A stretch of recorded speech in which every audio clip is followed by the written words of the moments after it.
Olha, sindicalista que fala fino, pessoal, não tenho fé, não.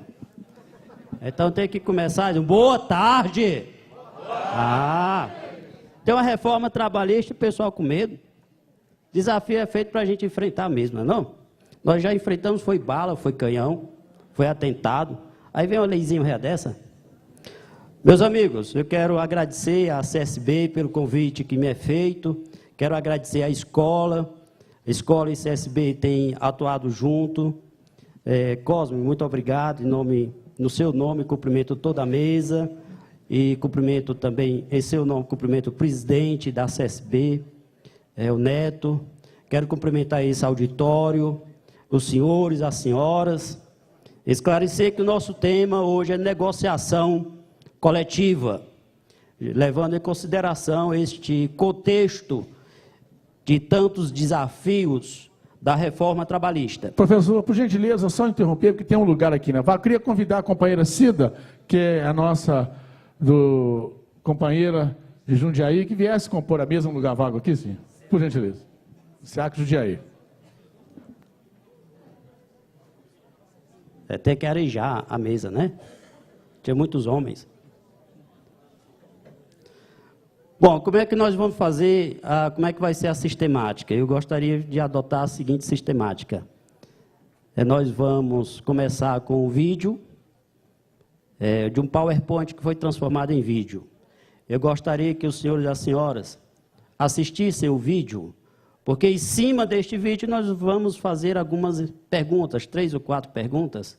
Então eu gostaria que ouvissem e assistissem ao vídeo. No meio da apresentação, este vídeo faz uma breve pausa, mas logo em seguida ele dá continuidade.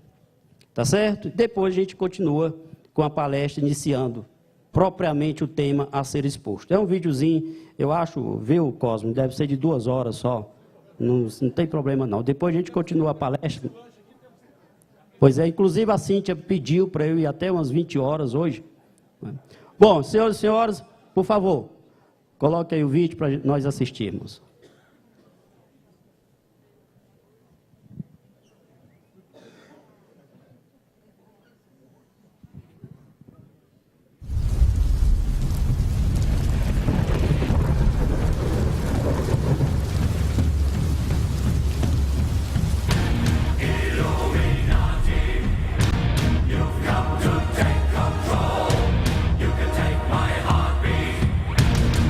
You can break my soul.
Obrigado. Permitam-me agora, muito obrigado pela colaboração, assistir este vídeo. Não trouxe a pipoca, tá? Mas oportunamente a gente vai providenciar, de uma outra feita, providenciar a pipoca para todo mundo, com direito, quem sabe, a um refrigerante, que é bom para a saúde, né? Bom, olha só, eu tenho uma pergunta logo para começo. Gostaria que o auditório, alguém do auditório, daí mesmo de onde se encontra, falasse. O que é que mais chamou a atenção deste vídeo, tirando a música, obviamente. O que é que mais chamou a atenção deste vídeo?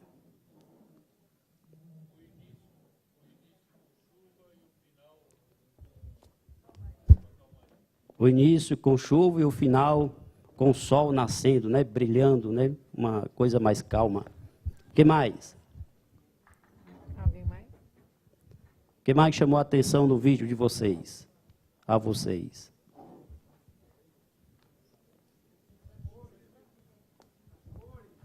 As cores. O jogo de cores. Não chamou a atenção de vocês os limites da negociação? Não chamou a atenção de vocês o dumping social, que pode ser evitado ou minimizado por força da negociação? Chamou a atenção de vocês a necessidade de profissionalizar a negociação? Só que chamou a atenção de vocês agora as cláusulas que podem ser negociadas, que podem ser de interesse das empresas?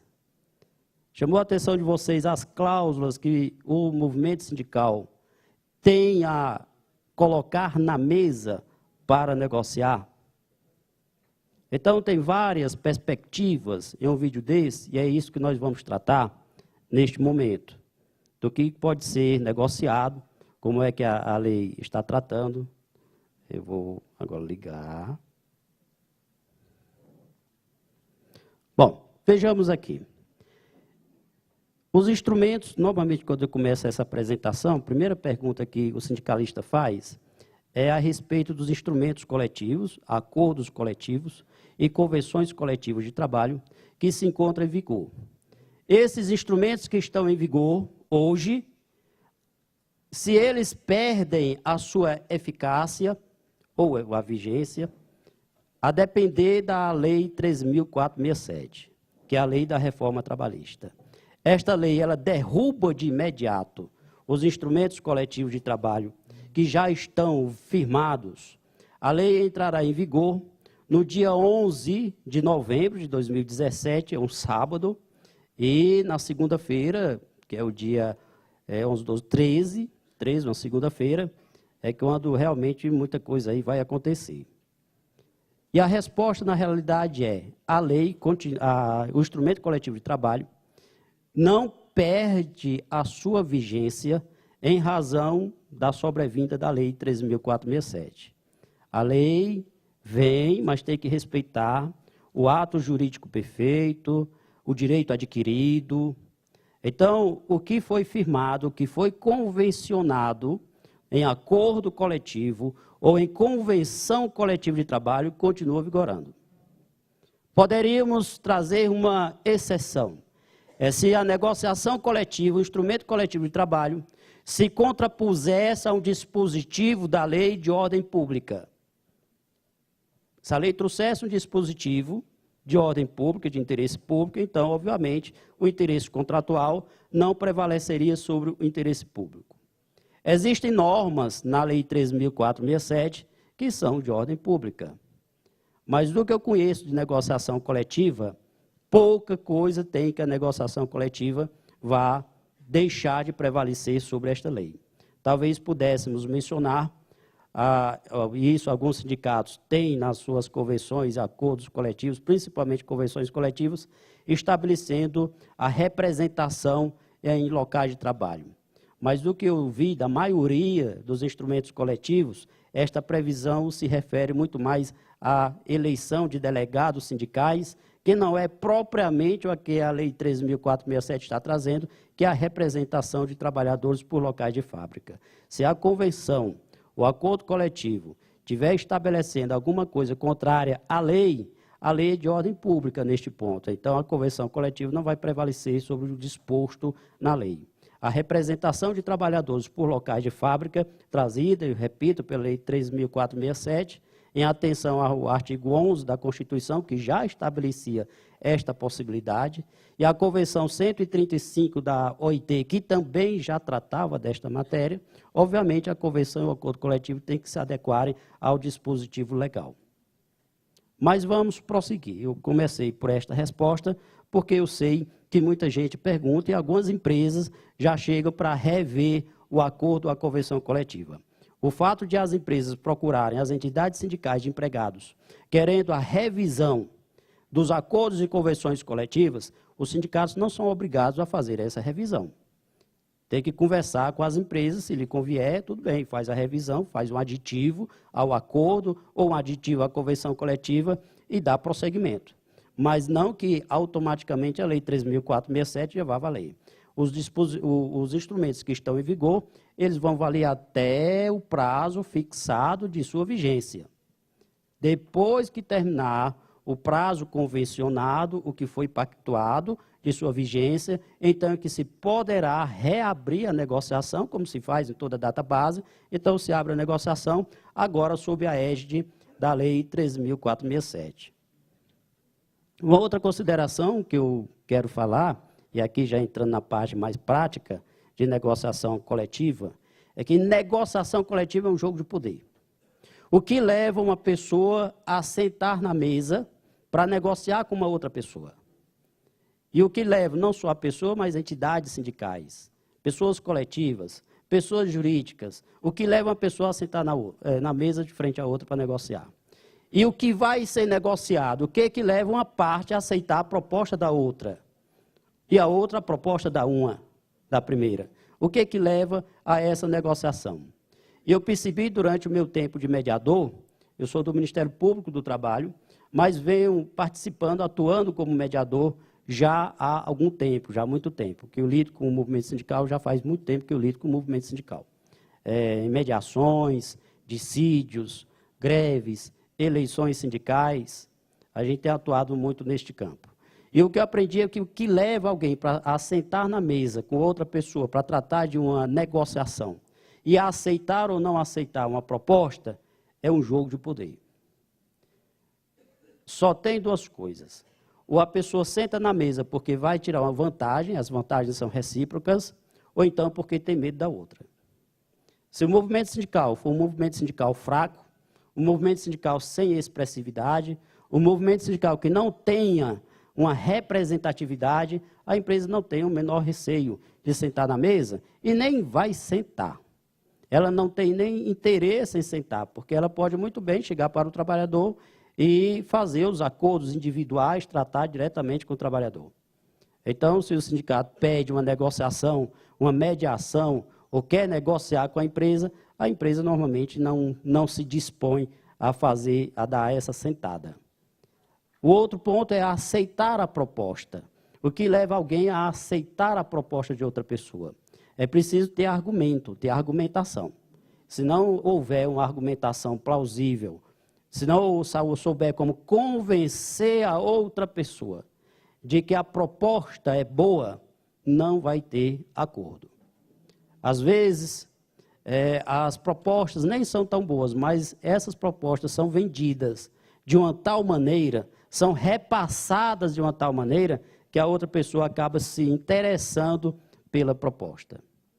Então, saber vender, isto requer uma profissionalização do movimento sindical. E aí eu parabenizo aqui, mais uma vez, a CSB pela preocupação e o empenho em qualificar e capacitar as suas entidades sindicais, os seus dirigentes sindicais, para o porvir desta nova Lei 3.467.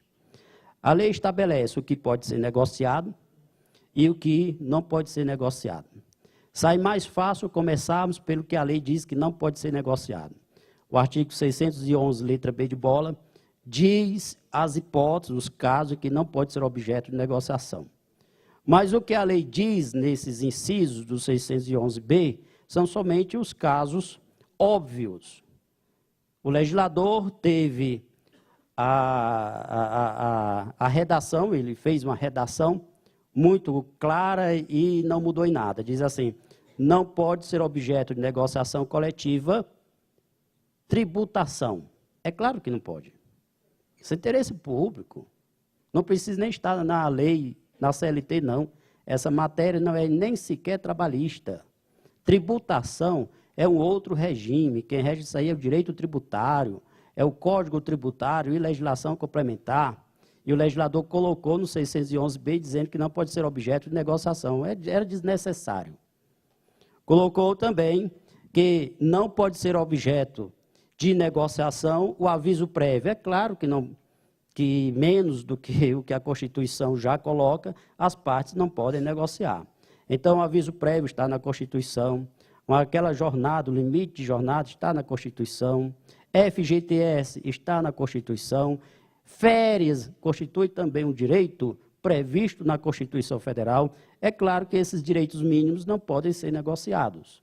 Então, o que o artigo 611B de bola, ao dizer que se trata de negociação ilícita, se o instrumento coletivo de trabalho versar sobre esses direitos, não está falando nada demais.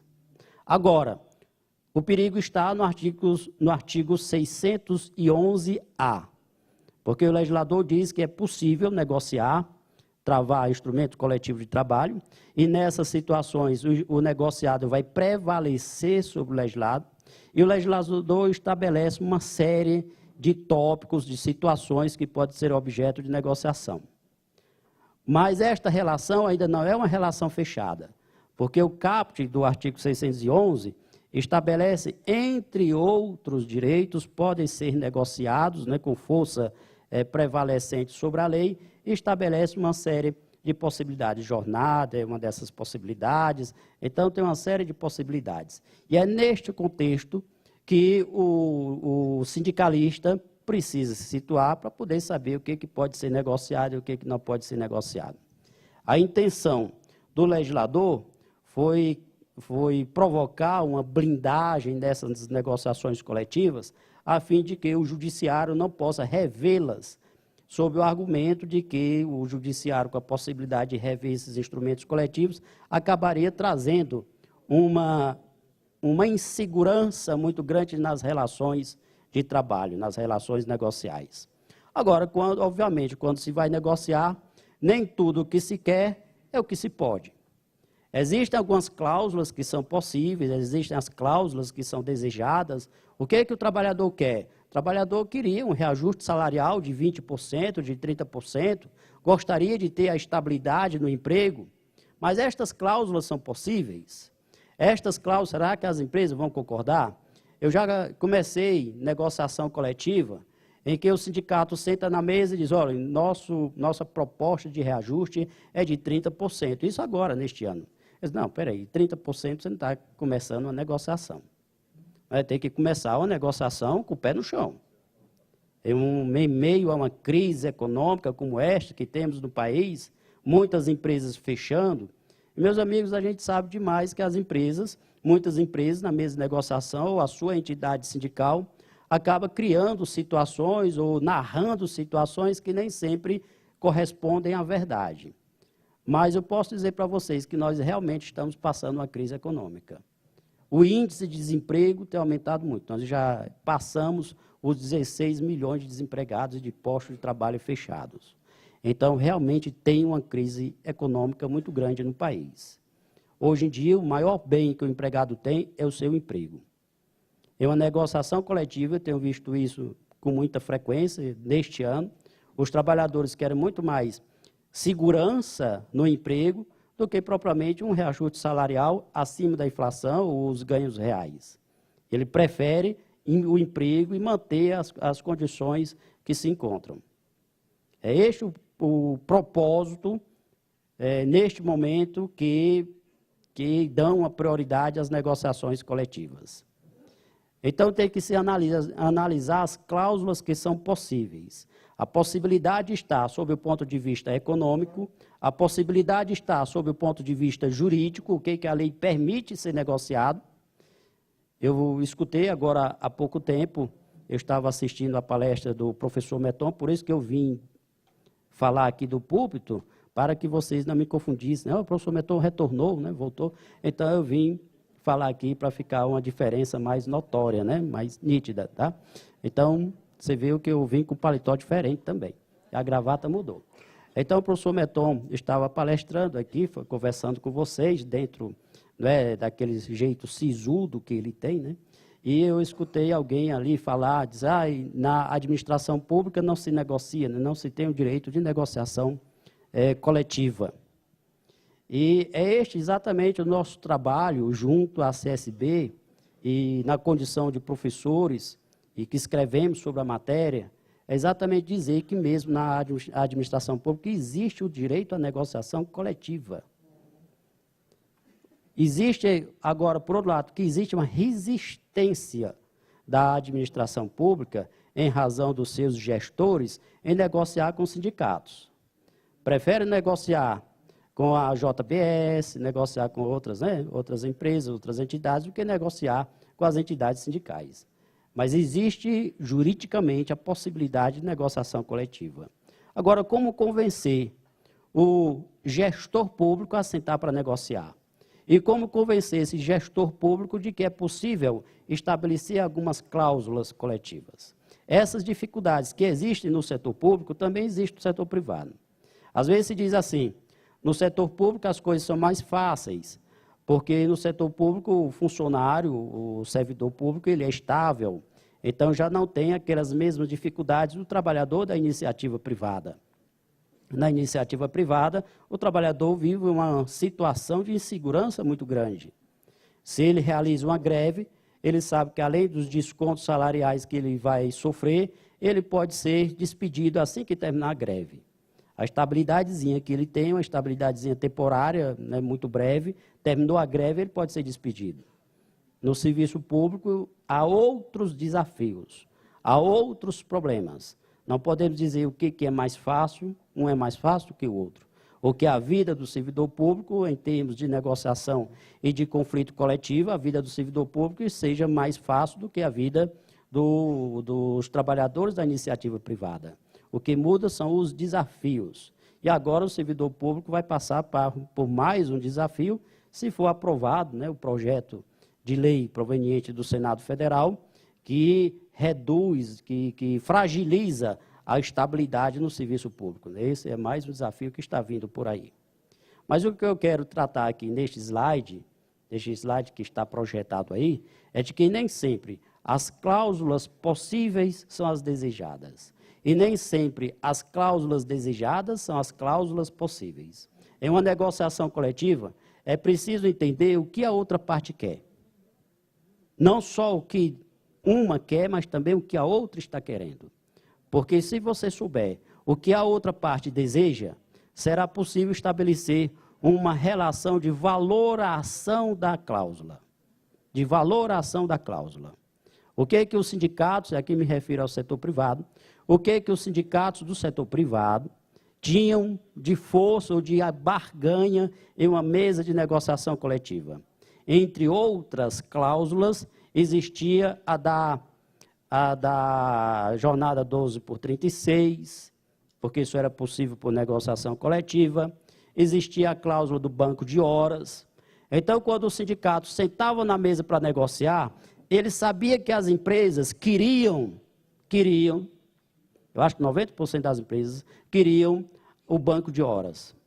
E o sindicato profissional tinha esta possibilidade de negociar e já sentava na mesa com a força de barganha. Sabia que os empresários queriam esta cláusula. Então, a negociação começava com uma cláusula barganhada na mesa. Isto equilibrava mais ou menos, né, ao menos nesse ponto de jornada, dava um certo equilíbrio na mesa de negociação. Hoje em dia, não.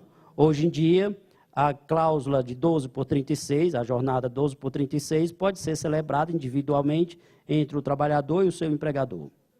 O banco de horas, até o limite de 6 meses, também pode ser negociado diretamente entre o empregado e o seu empregador. Então, a empresa não tem mais aquela mesma ânsia em negociar coletivamente essas duas cláusulas, porque a legislação atual, aliás, que vai entrar em vigor no dia 11 de novembro, já permite que as empresas negociem diretamente com seus trabalhadores. Vejam que a força de barganha dos sindicatos, sob esta ótica, este ponto de vista, já reduz na mesa de negociação. E os sindicatos precisam trabalhar com essas possibilidades para poder saber onde é que vai avançar e o que pedir e o que oferecer. Em uma mesa de negociação é preciso também saber o que oferecer. Não se pede apenas, mas também o que se tem para oferecer para o outro lado. Oferecer não significa já abrir a mesa de negociação, já oferecendo oportunidades, direitos, cláusulas à parte contrária, porque tudo depende do momento. Existe um momento de oferecer algumas cláusulas, existe um momento de abrir algumas cláusulas, e existem momentos de fechar a boca. Bom, nesta mesa, nesse equilíbrio negocial, eu falei aqui de que foi quebrado, né, uma parte deste equilíbrio, existem propostas e existem contrapropostas. O que a empresa tem a propor? O que os sindicatos têm a propor, a requerer, a reivindicar? O valor de uma cláusula não está necessariamente na aquilatação de quem a possui.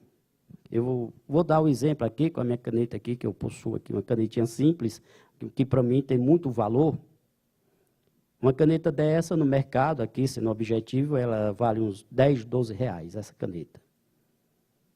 E esta caneta, se alguém chegasse e oferecesse 20 reais, eu ainda sairia no lucro, né? Dava para eu complementar com mais uns reais e comprar duas. Mas se eu estiver numa mesa de negociação e eu perceber que o outro lado é um colecionador de caneta e que ele está querendo esta caneta para a sua coleção, eu não vou mais oferecer esta caneta nem por 12, nem por 20, nem por 30, nem por 50 reais. Como ele é colecionador, eu sei que se eu colocar na mesa por R$1.000, por R$2.000, por R$3.000, ele estará disposto, pelo menos vai ficar todo se coçando na mesa, doido para comprar essa caneta, porque ele é colecionador.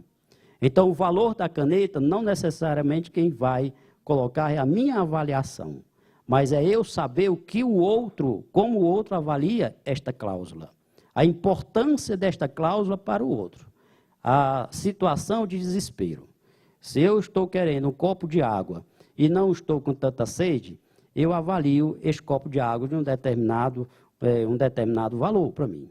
Mas se eu estou sedento, morrendo de sede, suado, quase desmaiando, um copo de água para mim é tudo, é vida. Então, o valor da cláusula que se tem, que está sendo colocado na mesa, é preciso avaliar, não necessariamente, não apenas, o valor que aquela cláusula tem para você, para si, mas sim o valor que o outro dá a esta cláusula. Que às vezes as pessoas imaginam que a cláusula só tem importância de acordo com a sua avaliação, não é? Tem que levar em conta a avaliação do outro, saber até onde é que o outro está disposto a ir. Na negociação coletiva, eu falei aqui da força de barganha, proposição de cláusulas, o que se pode oferecer, o que interessa ao outro lado. O que as empresas estão querendo agora com a reforma trabalhista? O que elas estão querendo? Elas já têm a possibilidade de negociar 12 por 36, já têm possibilidade de negociar diretamente com o empregado o banco de horas, já tem a possibilidade de estabelecer a jornada intermitente, já tem a possibilidade de estabelecer o contrato intermitente. Então, a legislação abriu muitas possibilidades para negociação direta entre o empregador e o seu empregado. E o que o sindicato vai negociar? Vai depender da força que o sindicato possui. Sempre vai depender da força e da representatividade que o sindicato possui. E a força de negociação do sindicato não é só para defender a lei, não. Defender a lei tem os remédios jurídicos próprios. Quem defende o cumprimento da lei é o seu advogado, é o Ministério Público. Existem as medidas apropriadas. O que o sindicato vai negociar é exatamente o que pode obter mais do que a lei e o que é necessário fazer de adequação da lei, mas sempre visando uma melhoria para os trabalhadores. Não se negocia apenas para o cumprimento da lei. A empresa está com o salário atrasado, então vamos negociar o parcelamento do salário. Isso não é negociação, isso aí é para ser resolvido pelo poder público. Vai lá, multa a empresa, autua, cobra o salário, estabelece uma sanção, cobra a indenização por danos morais coletivos, vai atrás dos bens do empresário, dos bens pessoais, faz uma responsabilização pessoal do empresário. É assim que funciona. Agora, o que for possível negociar e ir além, aí é a parte do sindicato. Então, uma jornada intermitente, por exemplo. A jornada intermitente, como é que ela funciona? Ela foi feita aqui no Brasil, imaginada, sobretudo, para atender os interesses dos fast foods. Funciona assim, o empregado é contratado pela empresa para trabalhar 8 horas por dia. Trabalhar 8 horas por dia. E ele só vai receber pelas 8 horas. Então, vamos supor, a empresa diz assim, olha, eu só preciso de você de 7 horas da manhã até as 9. Aí você dá uma voltinha por ali, depois volta de 11 horas, aí fica até as 13. Dá outra voltinha, depois retorna de 17 até as 19. Enfim, e vai até as 22 nesse negócio, nessa jornada cheia de lacunas e uma jornada pulverizada. Observe que neste modelo, o empregado chega para trabalhar às 7 horas da manhã e acaba saindo 22 horas ou mais.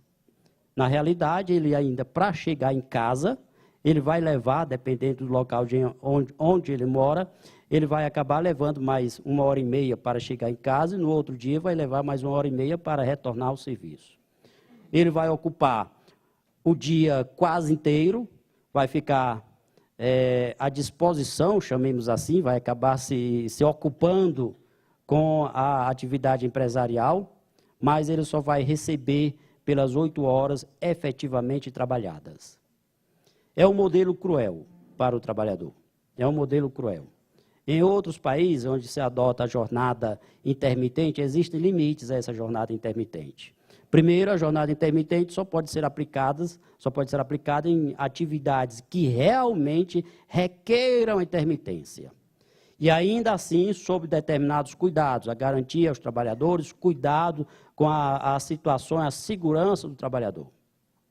A jurisprudência de outros países também tem avançado muito nesse sentido. Aqui nós pegamos o pior da jornada intermitente e colocamos agora na CLT por força da Lei 13.467.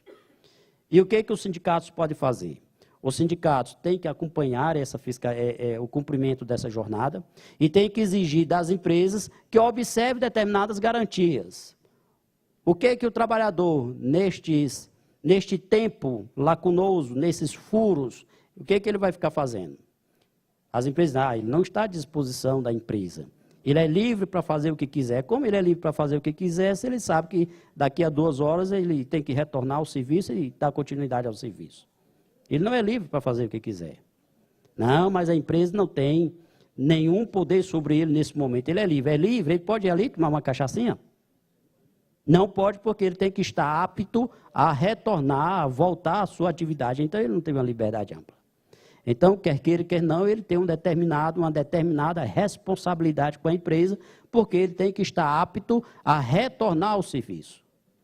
Cabe ao movimento sindical tratar dessas lacunas e exigir que as empresas adotem alguma medida de proteção ao trabalhador, ou que custeiem uma parte dessas horas. Algumas têm legislação, se não me falha a memória, de Portugal, que estabelece que o trabalhador vai receber pelo menos 20% da sua hora normal. Então, enquanto ele está trabalhando, ele recebe um determinado valor. Hoje em dia, considerando o salário mínimo, o valor da hora de trabalho é 4,4, acho que é isso, 4,4. Ele receberia, pela hora não trabalhada, ele receberia 20%, se adotássemos a legislação portuguesa.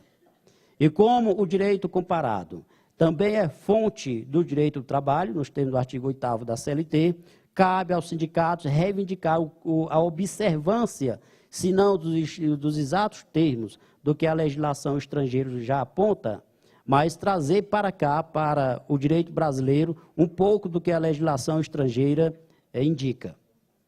Mas isto é uma luta, é um trabalho do movimento sindical. Não é um trabalho para fazer cumprir a lei que está posta. É um trabalho para construir algo mais do que a lei está colocando.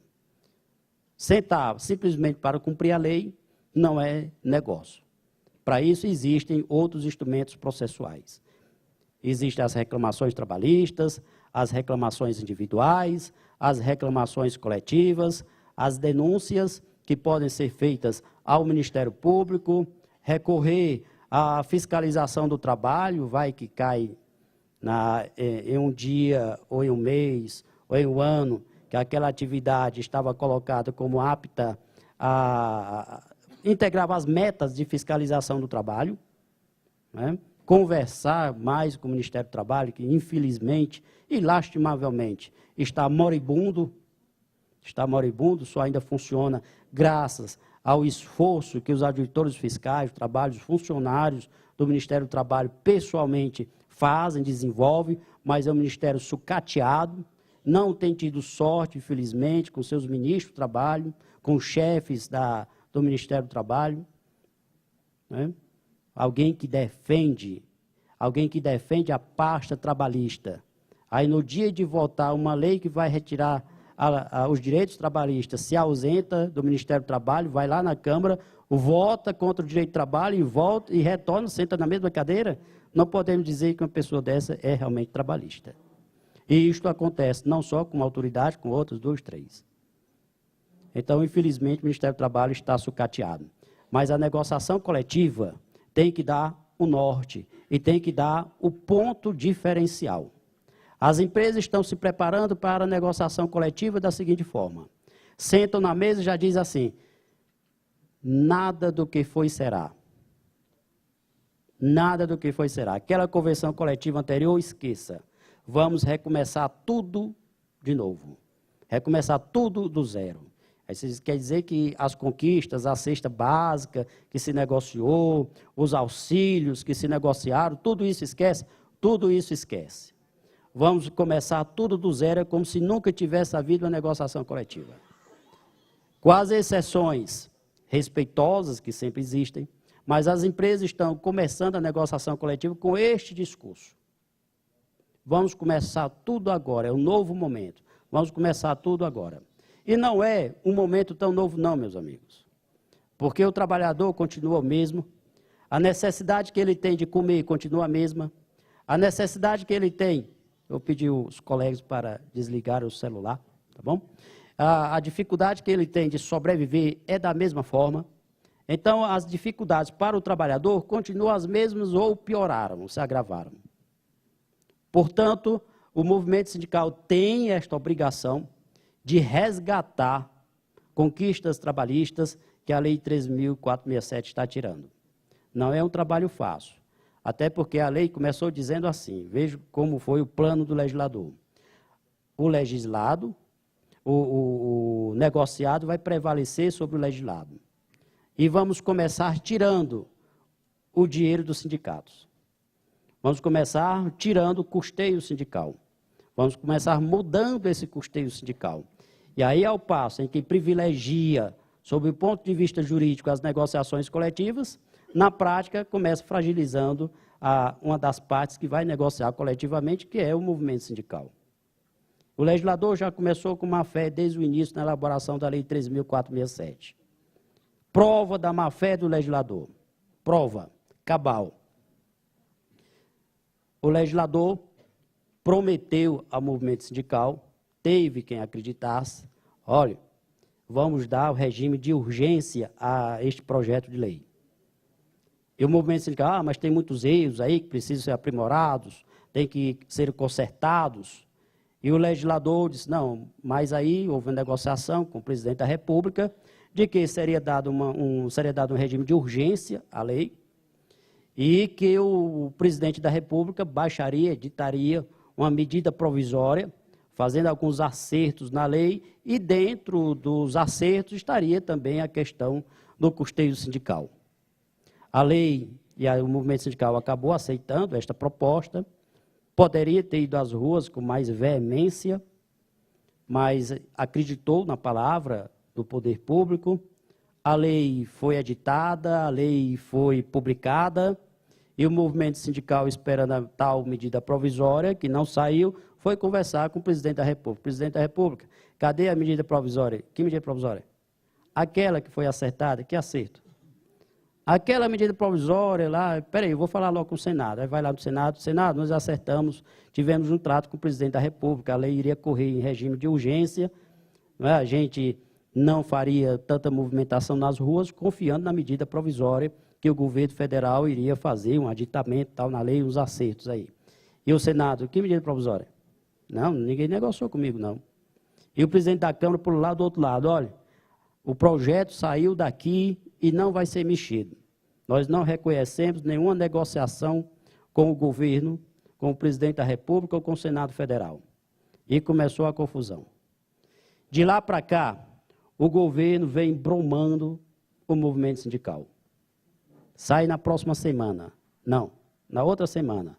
Não, medida provisória está bem pertinho. Espera aí, aguarde mais um pouquinho. Não, na outra semana. Ah, mas esta semana aconteceu não sei o que, não sei o que.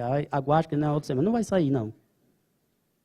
Foi assim que esta lei 13.467, que privilegia o negociado sobre o legislado, começou. Começou com a negociação coletiva ampla com má fé, com mentiras, com inverdades, provenientes do próprio poder público. Aí como é que nós vamos acreditar que o negociado sobre o legislado pode dar certo? Mas já que está na lei, só temos uma saída, é movimentos. Existem duas possibilidades de enfrentamento da lei no plano das negociações coletivas, tratar do direito, da preservação dos direitos dos trabalhadores nas negociações. Uma via são os sindicatos se prepararem para as negociações, tem que se preparar, tem que se qualificar, tem que se esforçar, tem que partir para cima para as negociações e voltar ou então aprimorar a sua comunicação com a base de trabalhadores, fortalecer esta base para poder ter a força de pressão em cima das empresas. A outra saída é pela via jurídica, pela via judiciária. Não só pela via judiciária, fica melhor pela via jurídica mesmo. E aí é um trabalho nosso, né, dos advogados, do Ministério Público, dos juízes, e este trabalho já começou. Este trabalho de resistência à Lei 13.467 não é uma resistência por resistência simples, é uma resistência fundamentada. É uma resistência porque a Lei 13.467 ela traz uma série de inconstitucionalidades. E entre a lei e a Constituição, obviamente, prevalece a Constituição. Existem inconsistências entre a Lei 13.467 e as convenções internacionais, convenções firmadas perante a OIT, a Organização Internacional do Trabalho, e os tratados internacionais do trabalho. Entre uma lei e um tratado ratificado pelo Brasil, prevalece o tratado e, portanto, a Convenção Internacional, a Convenção da OIT. E este trabalho jurídico estamos fazendo. Ministério Público, advogados, juízes, estamos muito preocupados, estamos estudando a Lei 13.467 para dar a resposta necessária, num momento oportuno, cada qual desenvolvendo as suas atividades. Este é o momento em que o advogado se torna extremamente necessário na ajuda da interpretação desta lei. Nós temos a oportunidade de interpretar esta lei desde o seu nascedouro. Ela vai entrar em vigor em novembro, e aí a jurisprudência a ser construída vai começar a partir daí. Então, os advogados constituem uma peça fundamental nesse jogo. E o juiz também, que é quem julga, quem forma a jurisprudência, é quem dá a interpretação em último grau. E o Ministério Público apurando, fazendo as ações judiciais, as ações coletivas, investigando o que tiver de errado nesse processo. Não só nas questões não coletivas, como precarização do trabalho, que vai crescer bastante nos próximos meses, talvez nos próximos anos, achatamento salarial, obviamente, vai ocorrer, né? Nós vamos ter uma série de problemas na jornada de trabalho, nas negociações, nos acordos individuais que vão ser celebrados entre a empresa e o seu trabalhador. E o trabalhador individual não vai ter força para dizer não à empresa. Se a empresa chegar para o trabalhador e dizer assim, você topa o procedimento de arbitragem, se der alguma coisa errada, nós vamos para a arbitragem, você topa? E o empregado, claro que ele vai dizer assim, eu sempre quis arbitragem na minha vida. Se o senhor me contratasse e dissesse assim, não vai ter arbitragem, eu não queria. Mas como o senhor está me oferecendo arbitragem, eu quero, porque eu sempre quis. Claro, ele vai dizer isso. Ele está sob uma pressão econômica, ele está com uma pressão, corre o risco de perder o emprego, então ele vai aceitar. Este é um dos desafios que a gente já está se preparando. E as negociações coletivas? Nós sabemos também que tem muitas entidades sindicais, o movimento sindical ainda está atônito. Eu diria que a Lei 13.467 foi como o TACAP. O TACAP na cabeça do sindicalista foi tão grande que o sindicalista ainda está rodando. Ele aí tem sindicalista que ainda não se apercebeu do que é a Lei 13.467. O trabalhador lá na ponta, ele só vai saber o que é a Lei 13.467 daqui a uns 2 anos. Ele ainda não se apercebeu do que a Lei 13.467 vai causar, o estrago que vai causar na sua vida e nos direitos sociais. E tem sindicalista que ainda não se apercebeu também do impacto da Lei 13.467. E tem outros sindicalistas que já sabem, já sentem o que é esse impacto, mas ainda não sabem o que fazer. A lei está aí, agora o que eu faço, meu Deus? Eu vou arrancar meus cabelos, né? Agora o que eu vou fazer? Aqueles que ainda têm, né? Tem uns que nem tem mais. Então, o que eu vou fazer agora da minha vida? E tem, às vezes, nesse desespero, o sindicalista, como todas as pessoas desesperadas, se apegam a qualquer ideia. Então, às vezes, se apega à primeira ideia de salvação, ele está lá. Ele não sabe, às vezes, ele não sabe que é uma tábua perdida no oceano, em que ele se agarra com essa tábua, mas é uma tábua frágil, logo mais vai cair. Ou então, era uma mera visão, não é verdadeira. Este é o momento de ter o pé no chão. Este é o momento de muito raciocínio, responsabilidade e dar passos seguros. Dar passos seguros, sem desespero. Não é o momento para desespero. Negociações coletivas. Que tipo de cláusula será que vai ser negociada neste momento desses desesperos? Nós, Ministério Público, estamos preocupados com o tipo de cláusula que pode ser negociada. Às vezes, vamos imaginar, cláusulas que vendem direitos. Nós temos são 11 mil entidades sindicais. Do setor privado, eu suponho que sejam umas 8 mil, 9 mil, talvez umas 9 mil entidades sindicais, nesse contexto. Quem está mais, que tem uma negociação mais frequente, é o setor privado, mais do que o setor público, em razão de situações que eu já comentei aqui. E tem muitos sindicatos que, desesperados, vão negociar qualquer coisa. Vai acontecer isso. E as cláusulas podem ser anuladas. A intenção do legislador foi estabelecer uma segurança aos instrumentos coletivos de trabalho.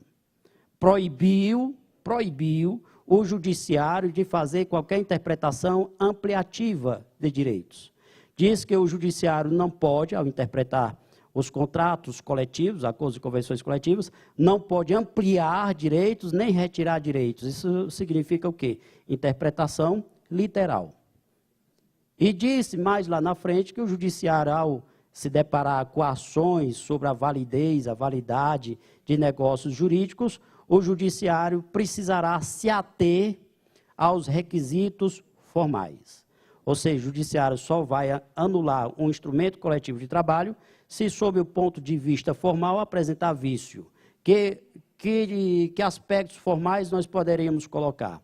Poderíamos colocar, segundo a intenção aí do legislador, que não foi uma boa intenção, mas a intenção dele, o que constou do texto, poderíamos mencionar o seguinte: imaginemos uma negociação coletiva, uma convenção coletiva de trabalho, E quem tenha assinado o documento não tinha capacidade, não tinha poderes para assinar o documento.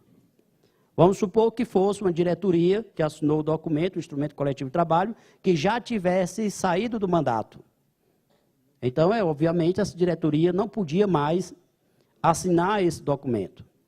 Então, seriam esses aspectos formais que causariam uma possível nulidade do instrumento coletivo de trabalho. Mas o legislador disse menos do que o que ele pretendia. E a interpretação jurídica se dá da seguinte forma: não interessa necessariamente a intenção do legislador.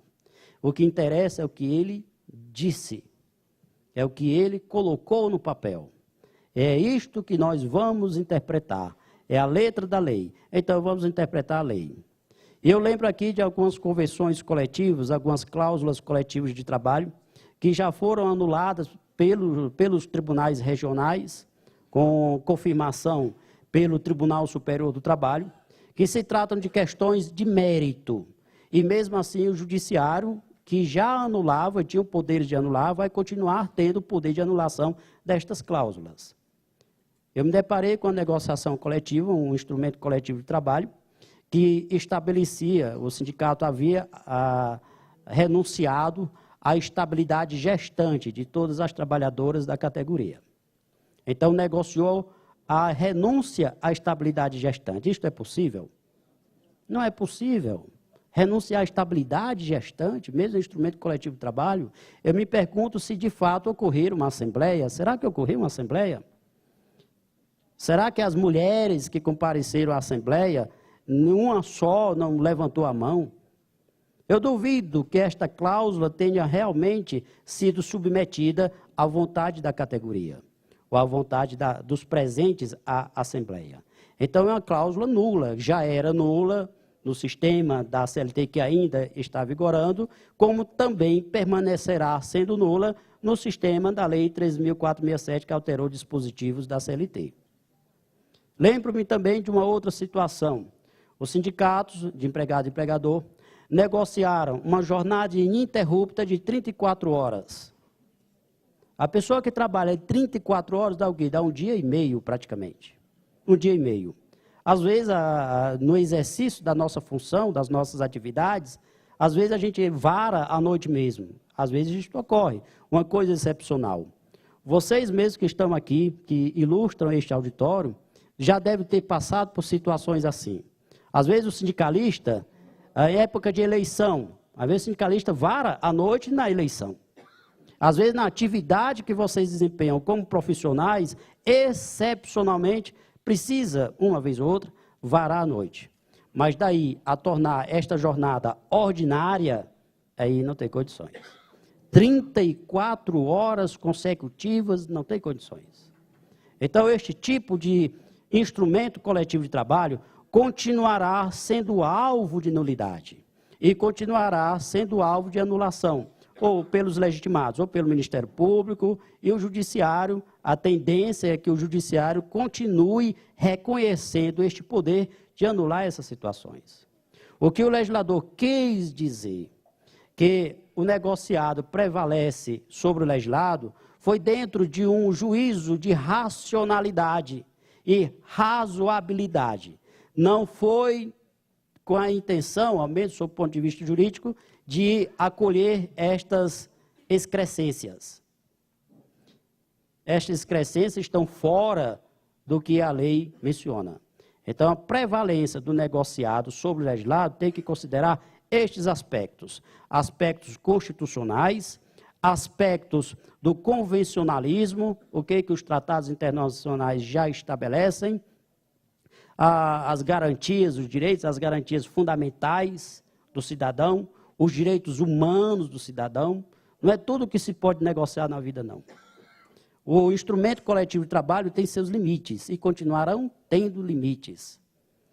Não é pela prevalência do negociado agora que o instrumento coletivo de trabalho possa estabelecer, simplesmente porque resultou de um acordo de vontades entre o sindicato de empregados e o sindicato de empregadores. Não pode dizer assim: doravante as empresas poderão pagar aos homens mais do que as mulheres, mesmo desempenhando as mesmas funções. Não pode, isto fere a igualdade de tratamento. Isto seria uma cláusula discriminatória, repudiada pelo ordenamento jurídico e repudiada internacionalmente. Nós temos outras leis que precisam ser confrontadas com a Lei 13.467. Então, temos outras leis, temos um sistema jurídico. Quando chega uma lei nova, como é esta Lei 13.467, ela precisa se adequar ao sistema jurídico para poder manter a coerência deste sistema. Não é uma lei como um objeto totalmente inoportuno, totalmente diferente do sistema, que vai assumir a personalidade própria e individual dentro do sistema. Precisa se adequar à sistematicidade. As cláusulas, né, ao se negociar, a gente sabe que tem aquelas cláusulas que realmente são imprescindíveis, né, que são as essenciais. Tem outras que são importantes, mas não são tão imprescindíveis. Existem aquelas cláusulas secundárias, se pegar bem, se não pegar também não influencia muito. E existem os falsetes. E o que são os falsetes? É para desviar a atenção da outra parte. Às vezes se lança na mesa um falsete. Rapaz, esta caneta aqui, para mim tem a menor importância. Às vezes é um falsete.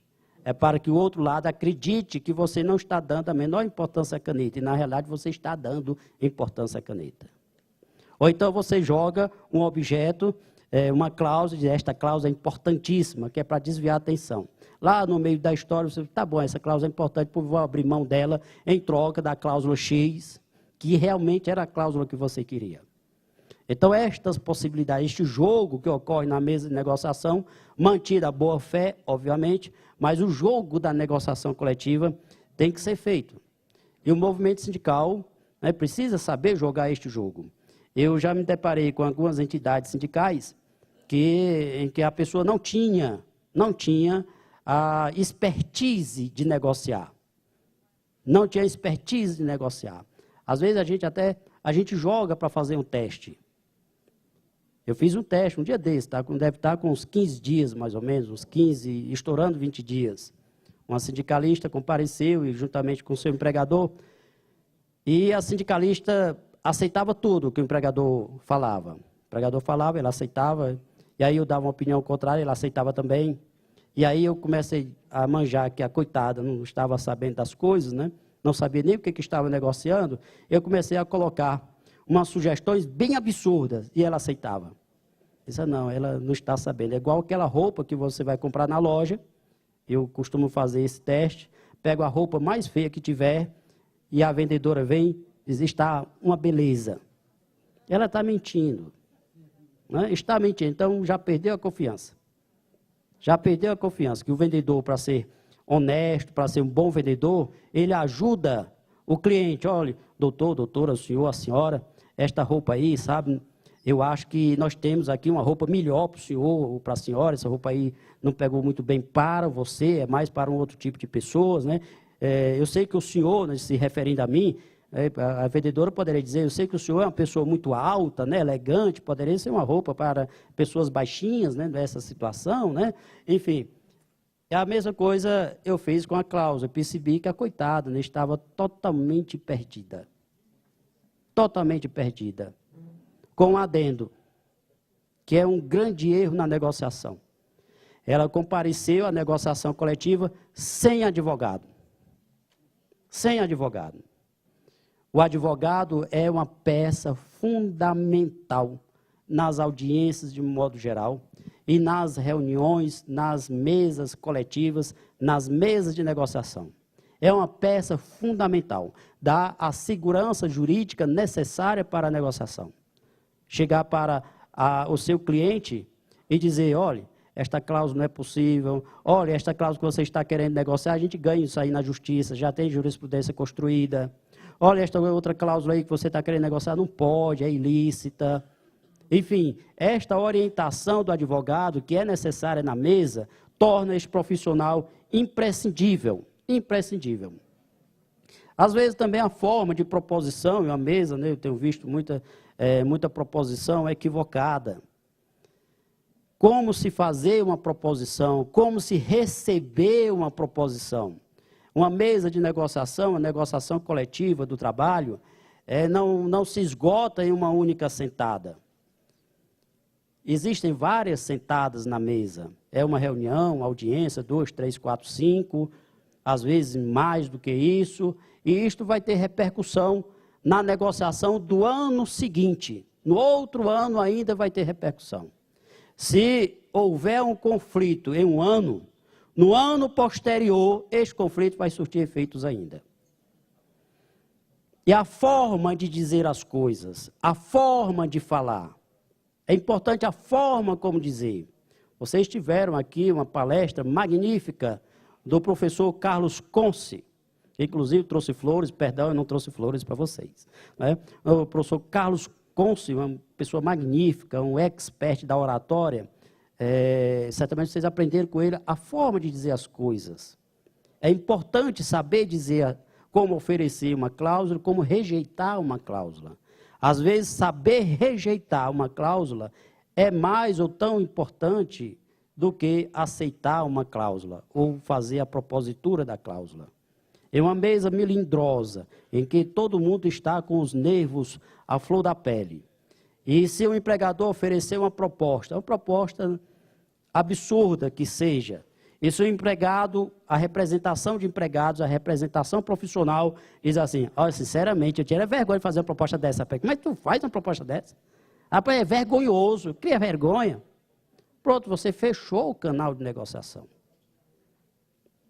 O sindicalista, numa mesa de negociação, ele tem que saber que quem está na mesa de negociação não é ele, pessoa física, é a categoria. É a categoria que está na mesa de negociação. O sindicalista ele é apenas um representante da categoria. Então, ele não tem poderes para melar uma negociação.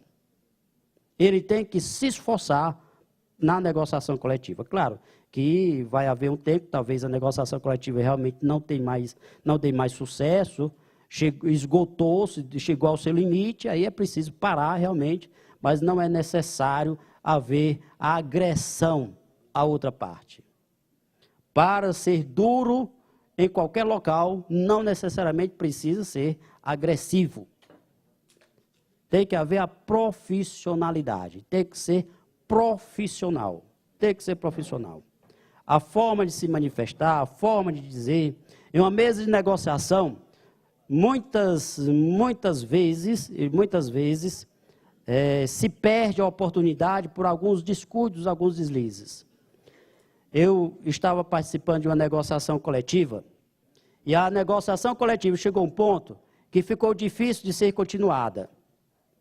Mas as partes foram, cada qual fazia, consulta as suas bases, e quando sentamos uma outra vez, a representação empresarial começa logo dizendo assim, doutor Gerson, a gente só veio em atenção ao senhor, mas nós não vamos negociar. Queremos sair da mesa, estamos saindo da mesa de negociação. Como negociação coletiva é voluntária, obviamente, depende da vontade das duas partes, quando o sindicato disse isso, obviamente, estava autorizado a sair da mesa. Então, vamos só fazer a ata de registrar este fato e dizer que a mesa estava encerrada. Mas eu acompanhei a representação empresarial e perguntei, afinal de contas, o que foi que houve? E depois de insistência, eles me contaram, doutor Gerson, é porque os trabalhadores foram à Assembleia, aqui esses representantes que estão presentes nesta mesa, foram à Assembleia, e na Assembleia começaram a xingar os empregadores, a atribuir uns nomes, uns apelidos aos empregadores, a um, aquele aleijado, a outro, aquele não sei o quê, e aí realmente ofendeu pessoalmente os empregadores. E os empregadores disseram aí, doutor Gerson, não tem condições de a gente negociar com essa turma mais não. Fechou a negociação. Não houve negociação deste ano. Quando foi no ano seguinte, também não houve negociação. As empresas nem quiseram sentar para negociar. Ainda em razão daquela mágoa, né, do ano anterior. A negociação ela é contínua. Você faz negociação hoje já pensando na negociação do próximo ano e na outra. Nós só voltamos a negociar com essas duas categorias, empregados e empregadores, quando mudou a direção empresarial. mudou a direção do sindicato, e aí com essa mudança, a gente conseguiu reabrir o canal de negociação coletiva. E uma negociação também, é preciso saber o que são condições, o que são as propostas, as consultas, os compromissos assumidos. Isto aqui tem uma repercussão jurídica. Tem uma repercussão jurídica. De que eu estou tratando? Eu estou tratando do seguinte, o que é condição? Condição é o que é exigido para começar a negociação. Eu vou colocar a situação de greve. Muitas vezes se tem uma greve e as empresas dizem assim, olha, eu só sento para negociar se a greve for suspensa. E os trabalhadores dizem, eu só suspendo a greve se as empresas sentarem para negociar. Não é assim? Então, alguém vai ter que ceder primeiro. Esta é uma condição, foi um condicionamento colocado para começar a mesa. A partir de superada esta etapa de condicionamento, é que as propostas são feitas, propostas e contrapropostas. Então, é que se começa o processo negocial propriamente dito. E depois vem as consultas, é feita uma proposta na mesa e cada parte vai consultar os seus representados. Os trabalhadores, a representação de trabalhadores, o sindicato vai fazer a assembleia com os trabalhadores, vai conversar, levar propostas, ver se eles aceitam. Os empresários também vão levar as propostas, ver se aceitam. Estas são as consultas. E existem alguns compromissos que são feitos na hora. Nem sempre, aliás, geralmente os compromissos nem são registrados. Nem são registrados os compromissos. E são compromissos que têm a mesma importância negocial que as cláusulas escritas. Né? Aqui nós temos o time negocial. O time negocial significa dizer que propostas contra propostas têm o tempo de aceitação. Tem o momento de aceitação. Se passar o momento da aceitação, perdeu. Quem estiver na mesa de negociação tem que ter o bom senso de saber qual é o momento de aceitar a proposta ou rejeitar a proposta. Não tem uma regra precisa. É necessário ter o feeling. Eu participei de uma negociação coletiva como mediador há uns 4 anos aproximadamente, e a empresa, o sindicato empresarial, ofereceu na mesa de negociação 15% de reajuste salarial. 15% linear, quer dizer, 15% em todas as cláusulas econômicas. Isto há 4 anos, aproximadamente 4 anos. O índice da inflação lá da data base deles não tinha dado 10, tinha dado 9,68, era 78, uma coisa assim. Eu pergunto a vocês, as senhoras e as senhores, o índice de 15% nesse contexto estava bom? Estava bom? Bom. Quanto por cento aí de ganho real? Mais de 5%. Excelente. E o sindicato profissional, era um senhorzinho que não tinha, eu percebi, não tinha experiência negocial, nem ele, nem o advogado dele. E o senhorzinho dizia, não, a gente só aceita o 20%. Disse, mas, olha, o dobro de ganho real, você não consegue. Não, doutor, a gente só aceita os 20%. Aí deixa eu conversar com o senhor ali, reservadamente, só nós dois. Aí fui lá e disse, homem, aceite essa proposta, está uma proposta boa. Tem outra cláusula assim que está pegando? Não, doutor, é a cláusula econômica mesmo. Pois pegue. Não, mas a categoria está esperando 20%. Mas você tem que trabalhar com a categoria que não dá 20%. 15% é um reajuste maravilhoso. É bom esse acordo. Faça. Não, doutor, não faço. Aí eu voltei, olha, vou ter que encerrar a mediação, porque não tem acordo, né? Como é que a gente faz? Vocês vão negociar. Aí o representante empresarial disse, não, doutor, não tem acordo mesmo, e eu vou sair, queria que o senhor me desse autorização para sair da mesa, e vamos fazer o seguinte, doutor, eu não tenho mais proposta, não. Retira a proposta. Tá bom, vamos encerrar. E o homem foi embora, e o sindicalista dos trabalhadores ainda permaneceu um pouquinho, e ele ficou conversando comigo e disse, doutor Gerson, eu deveria ter aceito, não era? Eu disse, deveria ter aceito. Doutor, tem como o senhor chamar ele de volta? Eu disse, não dá mais, não sei nem se ele ainda está no prédio da procuradoria, já deve ter saído, eu não vou ligar para ele, e você viu aqui que ele fez, foi se irritar, até retirou a proposta, agora você deveria ter aceito, era questão do time, né? Tinha o tempo. Tinha o tempo, você perdeu a proposta, pisou na bola, deu uma pisada na bola aí. Agora, para reconstruir esse canal de negociação é muito mais difícil. E o mediador também tem que ter essa sensibilidade. Quando ele vê que tem uma proposta, que as duas partes estão assim se balanceando, ele não pode suspender a audiência. Não, pessoal, suspender para amanhã a gente continuar e sujou tudo. Então, nem que a mediação entre pela noite, 6 horas da noite, 8 horas da noite, meia-noite, 1 hora da manhã, 2, 3 horas, não tem hora. Enquanto houver aquela chama de possibilidade negocial, essa chaminha ela tem que ser explorada. Ela tem que ser explorada. Nesse contexto de Lei 13.467, uma coisa que eu acho que os sindicatos precisam estabelecer, cada um dentro de si, é o que realmente os sindicatos estão querendo nesse contexto. O que a categoria espera da sua entidade sindical. E tem que estabelecer as cláusulas essenciais. Quais são as cláusulas essenciais aqui? Ó, nós temos que estabelecer um esqueleto, uma coluna dorsal de negociação coletiva. E em cima dessa coluna dorsal, nós vamos estabelecer estratégias, colocar outras cláusulas complementares, mas nós precisamos estabelecer a coluna dorsal do que vai ser negociado, do que a categoria quer. Sem estabelecer coluna dorsal, não dá. As empresas vêm com tudo para a mesa de negociação. Então, os sindicatos precisam estar preparados. Não é mais negócio de dizer assim, eu vou para a negociação, chegar lá, eu vou conversar com o empregador. Não, já tem que sair do sindicato para ir para a negociação, já com tudo arquitetado. Já tem que ir, tem que ser profissional, tem que preparar. Tem que preparar as coisas. Vocês já assistiram aquele videozinho agora, antes desta exposição. Aquele vídeo demorou o quê? Quanto tempo? Aquele vídeo demorou menos de 3 minutos, não foi isso? Menos de 3 minutos. Vocês sabem quantos dias eu passei elaborando aquele vídeo?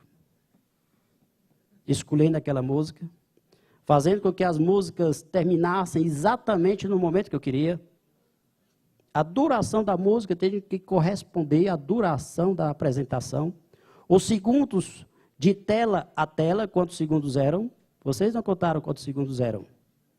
A cláusula, uma tela, tinha tela que era de 6 segundos, tinha telas que eu coloquei de 5 segundos, teve tela que eu coloquei de 7 segundos. A tela mais longa que tinha foi de 11 segundos. E as músicas que eu escolhi, eu tive que escolher uma música cuja duração dava exatamente a totalização dos segundos de cada tela. 15 dias elaborando aquele videozinho. 15 dias. E a música, tinha que preparar uma música. Que tipo de música? Ia trazer um forró? Né? Ia trazer um metal para vocês? Uma música eletrônica? Uma música de strip? Uma música do Tiririca? Né? Então, tinha que preparar a música. Tinha que preparar a música. Assim deve ser o movimento sindical. Vai para a mesa de negociação, tem que preparar a negociação. O sindicato e seus advogados. Preparar a negociação. Preparar a cláusula, preparar a minuta da cláusula, preparar o discurso que vai fazer na mesa de negociação. É profissionalização. Não é mais coisa para amador, não. É profissionalização.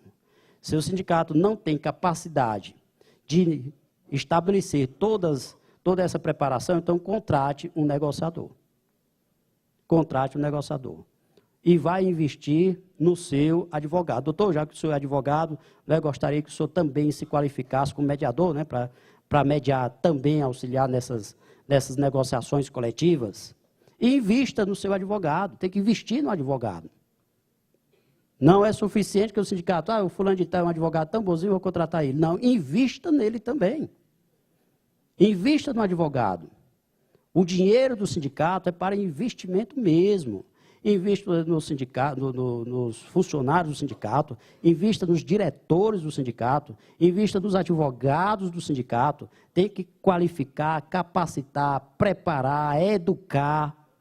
Às vezes o sindicalista comparece nas várias instâncias e não sabe nem sequer se comportar. Não sabe nem como chamar as pessoas. Já vi sindicalista na frente de juiz, né, dizer, ei, o que que tu quer? Tu perguntou mesmo? O que foi que tu perguntou? Aí o juiz já olha assim, às vezes tem o juiz mais ríspido, dá logo uma resposta ali na hora, olha, o senhor se componha, o senhor está perante uma autoridade judicial, tal, tal. E o cara, depois que recebe o carão, já perde os pés, né, a terra dos pés.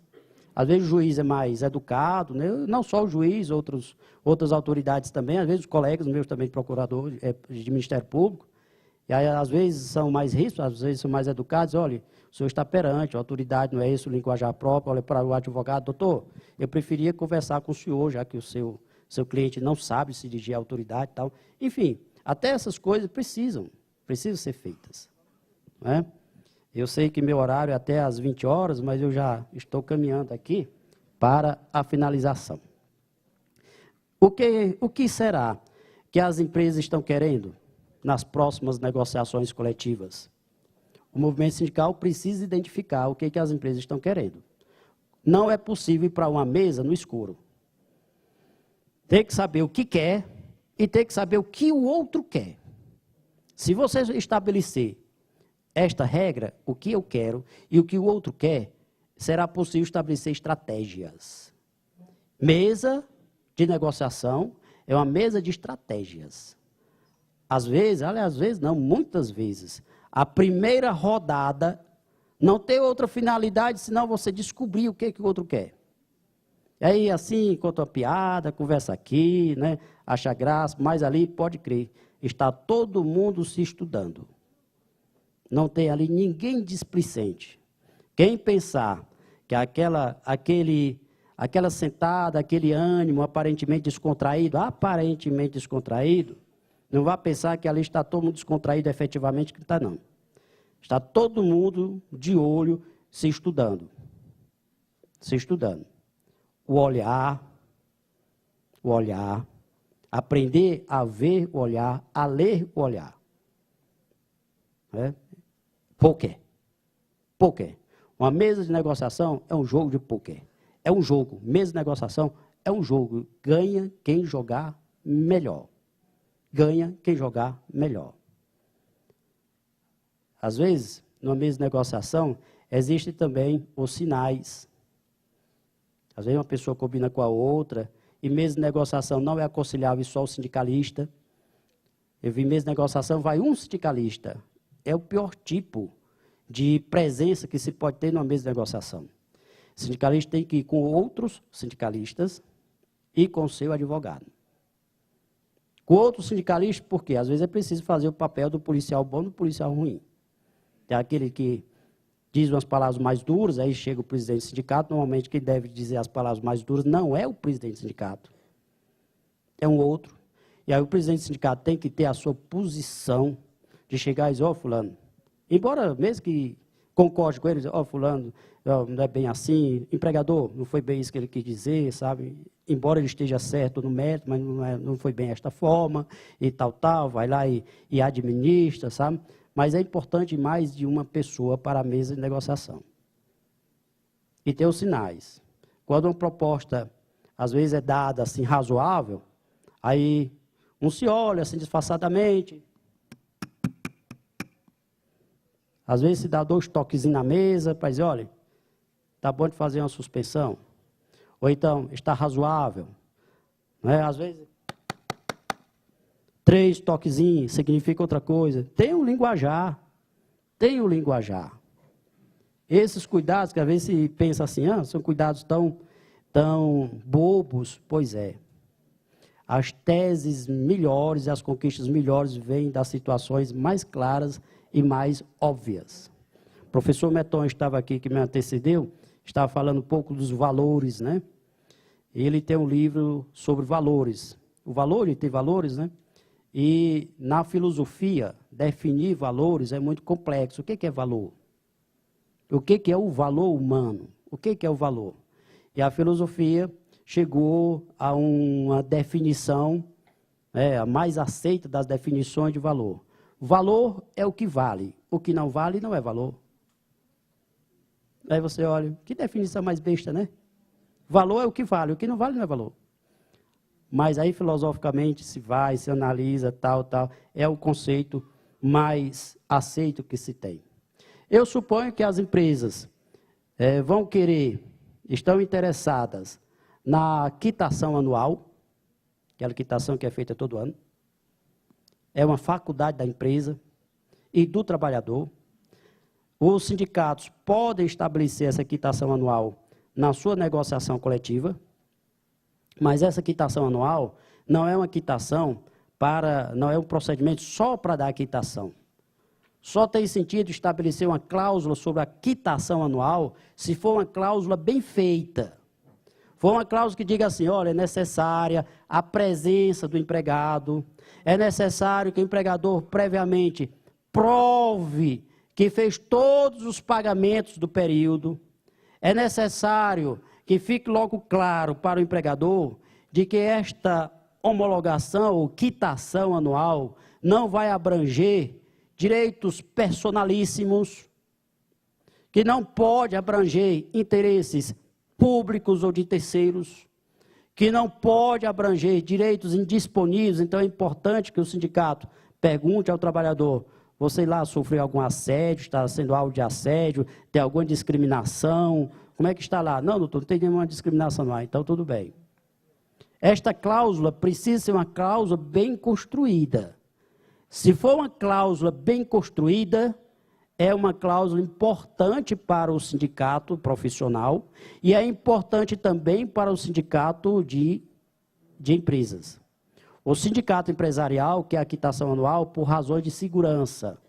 E o sindicato profissional pode querer esta cláusula até para se aproximar mais do trabalhador, ter aquele contato com o trabalhador, e também porque pode cobrar. O interesse maior das empresas, então, pode cobrar por essa atividade. Não pode a cláusula ser estabelecida só com a finalidade de locupletar o sindicato. Não é assim.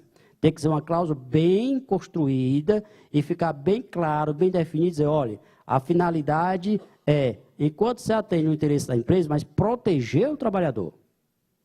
Não é só homologar por homologar. Por isso que ela requer uma construção. Eu acho que a segurança nas rescisões, as empresas, esta cláusula precisa ser bem passada para as empresas. Eu vou colocar um argumento empresarial. Eu vou me colocar na posição de empresa. Eu tenho a Lei 13.467, que eu sempre quis alguma coisa assim, e agora finalmente eu tenho a oportunidade, Lei 13.467.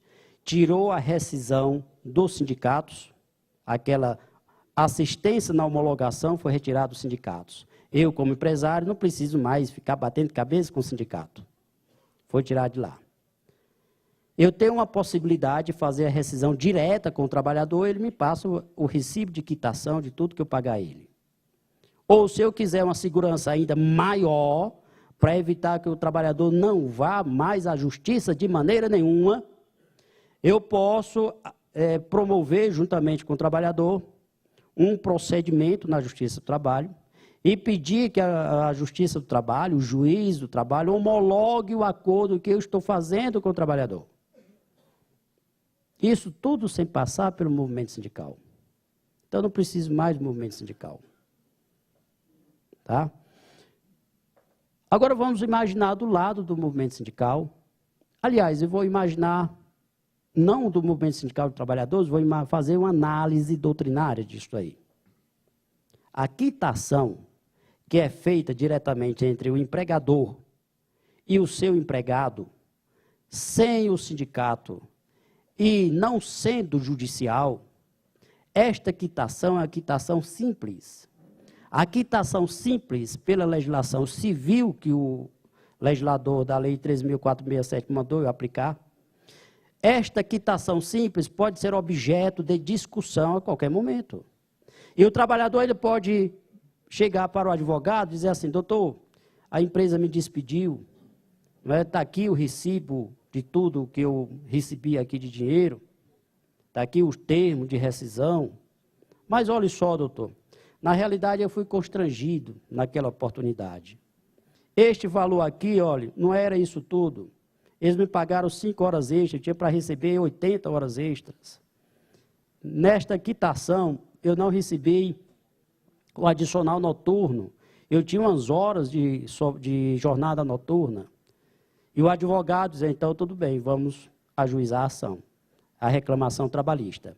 Inclusive a multa, né, que ainda sobreviveu, a multa do 477, pelo atraso, já que não foi pago integralmente a rescisão. Vamos cobrar multa, e aí reparação de danos, e aí faz aquele alfabeto. Letra A, isso, letra B, aquilo, aí faz o alfabeto.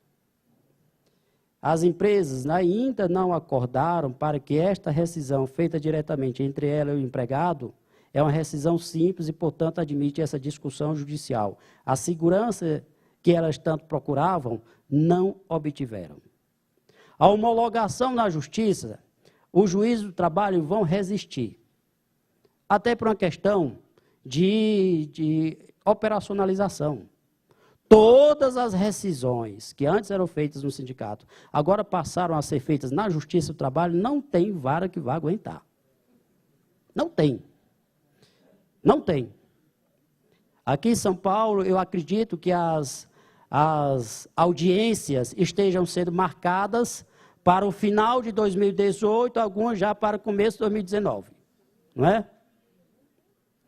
E aí o juiz já com a vara cheia de processos, cheia de audiências, ainda vai marcar mais audiências, tem mais coisa para tratar de quê? De rescisão contratual? Francamente.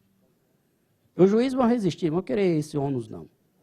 Vão resistir de várias formas. E as empresas ainda não se aperceberam que com essa resistência elas vão ficar sem segurança. Sem segurança na rescisão. E aí é a vez do sindicato chegar e dizer, pois nós lhe damos a segurança na rescisão. Lhe damos a eficácia liberatória. Nós podemos simplesmente negociar o 477 da CLT. As rescisões serão feitas com a assistência do sindicato, lá no sindicato, como sempre foi. Vamos estabelecer aqui uma cláusula, aí você vai ter segurança.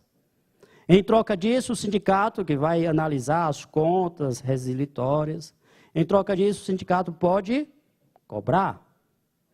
Porque o parágrafo 7º do 477 da CLT, que impedia o sindicato de cobrar por essa atividade, foi revogado. E aí junta os dois interesses. As empresas que querem segurança, podem tê-la no sindicato. E os sindicatos podem obter uma coisa que eles querem. Qual é? Uma taxa e o contato com a categoria. Agora, esta cláusula tem que ser bem passada para as empresas. Se elas não aceitarem, aí é questionamento. Questione tudo que for de rescisão. O intervalo para alimentação de meia hora, né, muita empresa vai querer esse intervalo. Uma negociação coletiva ela tem que ser equilibrada, racional, prospectiva, construtiva. Todo mundo tem que ganhar numa negociação coletiva. Não se negocia com o sentimento. Ô, doutor, mas aceite esse acordo, olha, faça por mim. Rapaz, não existe isso na mesma negociação. É racional, é argumentação, tem que saber argumentar. Por que está pedindo 10%? Você tem o argumento, então tem que argumentar. Tem que argumentar. Eu participei de um dissídio coletivo. Um dissídio coletivo, e logo na primeira audiência, que é a audiência de negociação, de conciliação, as empresas dizendo que não suportavam um determinado índice que os empregados estavam querendo, e dizendo assim, olha, as empresas estão quebradas, a situação financeira está muito difícil, nós não temos condições de suportar este reajuste. As empresas estão numa situação extremamente difícil. E aí o sindicalistinha puxou aqui, ó, o jornalzinho do domingo, ele disse, e esta matéria aqui, publicado pelas empresas, uma matéria paga, dizendo que as empresas estão vivenciando o seu auge. Está aqui, olha. E aí eu vi o empresário, a representação do empresário ficar amarelo, vermelho, azul, quase parecia um avatar. Ficou de toda a cor. Aí disse, não, mas essa matéria, pois é, está aqui a matéria, publicada por vocês, e aí? Não é? esta prova valeu muito mais do que determinadas argumentações. Era matéria paga pelos próprios empresários. Sobre a convenção coletiva, aqui quero só chamar a atenção de que a convenção, o acordo coletivo de trabalho, que antes só poderia ser anulada por ação do Ministério Público do Trabalho, com outra exceção, agora pode ser anulado por mera ação individual.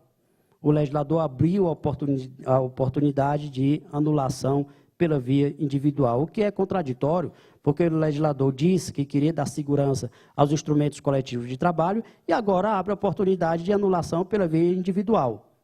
Então, o número de legitimados vai aumentar muito mais.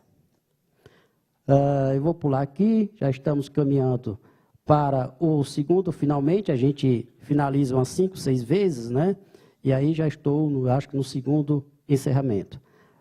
O que eu quero colocar aqui? As cláusulas coletivas modernas.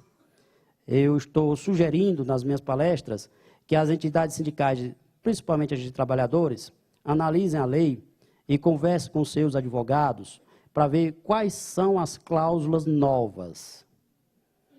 Pega a sua convenção coletiva de trabalho, como o SINDPD anda fazendo, né? O doutor Eduardo se encontra aqui à minha frente, estou muito feliz com a sua presença. E o SINDPD já está fazendo, pega a convenção coletiva de trabalho e está analisando. Deixa eu ver aqui essa cláusula, ela ainda se torna necessária? E o que a lei trouxe, a lei 13.467, trouxe a sugerir de cláusula nova? Eu estou trazendo 2 cláusulas aqui genéricas, que servem para todo mundo, a quitação anual, da qual eu acabei de falar, e a ultratividade. O que é a ultratividade? Nós sabemos que, primeiramente, o Supremo Tribunal Federal cancelou, né, os efeitos, né, suspendeu os efeitos da súmula 277 do Tribunal Superior do Trabalho, que permitia a ultratividade, e agora a lei consolidou o entendimento do Supremo Tribunal Federal vedando a ultratividade. Mas nada impede que, por força de negociação coletiva, haja a ultratividade, ou seja, a prorrogação dos efeitos do instrumento coletivo de trabalho, mesmo depois da sua vigência. As empresas não estão querendo, obviamente, isso já era esperado, não estão querendo reconhecer a ultratividade, não estão querendo negociar a ultratividade. Só aqui para ilustrar, eu recebi agora, semana passada, eu estava conversando com um sindicalista, e numa mesa de negociação, eu fiquei conversando com ele, e ele dizendo assim: doutor Gerson, a gente fez o acordo coletivo com a empresa tal. Isso foi mesmo? Foi. Eu estou com ele aqui na minha bolsa, o senhor quer ver? Eu disse: quero, deixa eu ver essa negociação, esse acordo coletivo. E o acordo coletivo tinha, eu acho que 4 cláusulas, era o acordo coletivo. 4 cláusulas. Aí eu fui ler. Ele disse: mas o nome dele é Raimundo. Mas Raimundo, 4 cláusulas num acordo coletivo? Eu disse: pois foi, doutor Gerson. Leia aí para o senhor ver. Aí eu fui ler. Uma das cláusulas, por convenção das partes, ficava adotado todo o texto legal da CLT. Aí eu olhei e disse: rapaz, mas eu vou ler outra cláusula. No complemento da CLT, prevalece também a negociação coletiva travada, né, no âmbito da Convenção Coletiva de Trabalho. A Convenção Coletiva de Trabalho tinha mais de 70 cláusulas. Que coisa. E a terceira cláusula? As partes convencionam que, mesmo após o término da vigência deste instrumento, se prorrogará até que as partes negociem o contrário. A outra atividade. Matou. Matou. A outra cláusula era só de vigência. Então, matou. Esse rapaz, 4 cláusulas. Agora, não sei como ele conseguiu. Perguntar a ele para ele dar uma aula para nós, né? Não sei como ele conseguiu. E a convenção coletiva dele é uma senhora convenção. É uma senhora convenção. Eu acho que ele deve ter colocado o empresário no canto de parede. Quer dizer, ou você faz o acordo, né? Ou então a gente faz uma greve aqui, não fica pedra sobre pedra. Não sei o que foi que ele fez, ou se foi uma macumba, né? Se foi uma oração mais forte, né? Não sei o que foi que aconteceu, mas saiu este acordo coletivo que eu fiquei impressionado com esse acordo coletivo.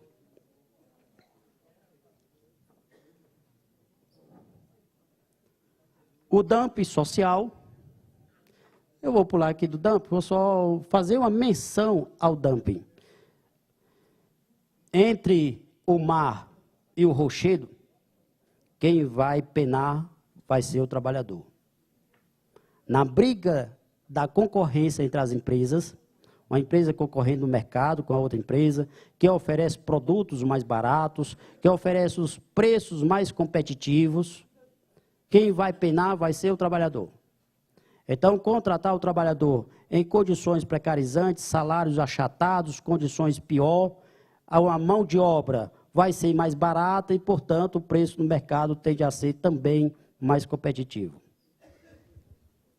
Fazendo desta forma, estará caracterizado o dumping social, que é a utilização da mão de obra de forma precariada ou precarizada, a fim de possibilitar que as empresas concorram no mercado em condições de desigualdade com as demais.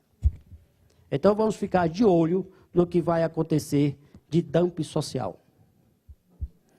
E, por fim, ficam aqui os nossos agradecimentos, viu, Cosme, presidente desta mesa, fica aqui os nossos agradecimentos, mais uma vez, pela oportunidade que a CSB nos deu, tanto a mim, aos demais professores da escola, aos meus colegas que me antecederam, e meus agradecimentos de uma forma muito carinhosa, muito peculiar, a todos vocês, aos senhores e às senhoras. Muito obrigado.